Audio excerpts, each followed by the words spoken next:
दिल्ली शहर, रात 8:10। समीर अपनी पत्नी रश्मि के साथ रहता है, मगर इन दोनों के बीच में रिश्ते मजबूत नहीं थे, क्योंकि समीर अपने ऑफिस में जाकर अपनी कलीग समीरा के साथ अफेयर कर रहा था। इसमें इसका साथ दे रहा था समीर का दोस्त प्रशांत। समीर रात में देर से लौट कर आता था, शराब के नशे में धुत होकर अपनी पत्नी रश्मि पर लड़ाई और झगड़ा करने लगता था। पता नहीं उसे अपनी पत्नी रश्मि इतनी खराब क्यों लगती थी। प्रशांत भी उसके साथ आता था और समीर का पूरा साथ देता था। समीर अपने घर में प्रशांत को लेकर आता था और दोनों बालकनी पर बैठकर खूब शराब के नशे में आपस में बातें करते रहते थे। ये बात रश्मि को खटकती थी और बहुत खराब लगती थी, लेकिन रश्मि इसी डर से समीर से कुछ कहती नहीं थी कि क्योंकि समीर अक्सर उसे मारने और पीटने लग जाता था। दरअसल रश्मि एक सीधी साधी घरेलू कामकाज करने वाली पतिव्रता स्त्री थी। समीर को रश्मि के अंदर पाए जाने वाले इन्हीं गुणों की वजह से रश्मि कभी इसको अच्छी नहीं लगती थी। समीर को ऐसी लड़की चाहिए थी जो मॉडर्न जमाने की हो। समीरा इन्हीं में से एक लड़की थी। एक बार तो हद ही हो गई।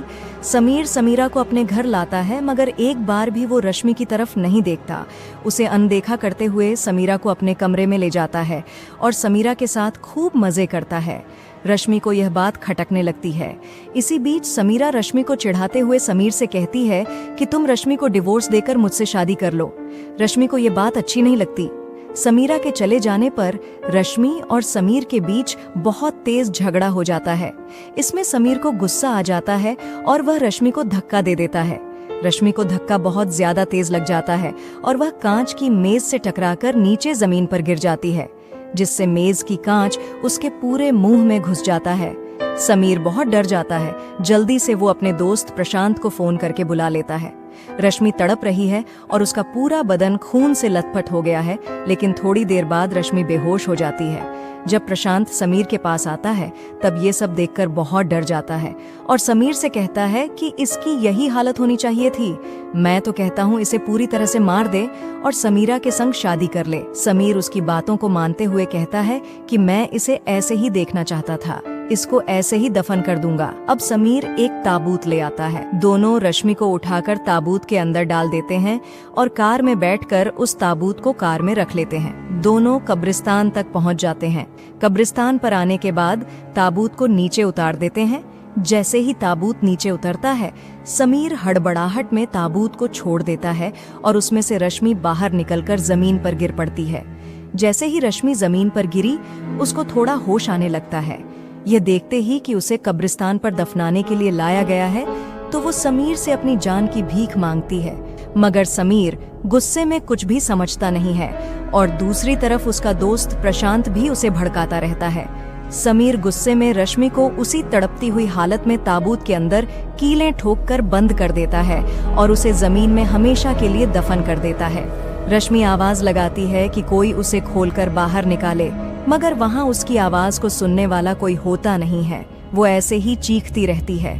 चीखते चीखते उसकी जान कब निकल जाती है ये रश्मि को भी नहीं पता चलता। इधर समीर बहुत खुश होता है कि उसकी पत्नी रश्मि हमेशा के लिए उस ताबूत के अंदर दफन हो गई है। समीरा भी समीर के घर पर रहने लगती है। दोनों एक दूसरे से प्यार मोहब्बत का इजहार करने लगते हैं।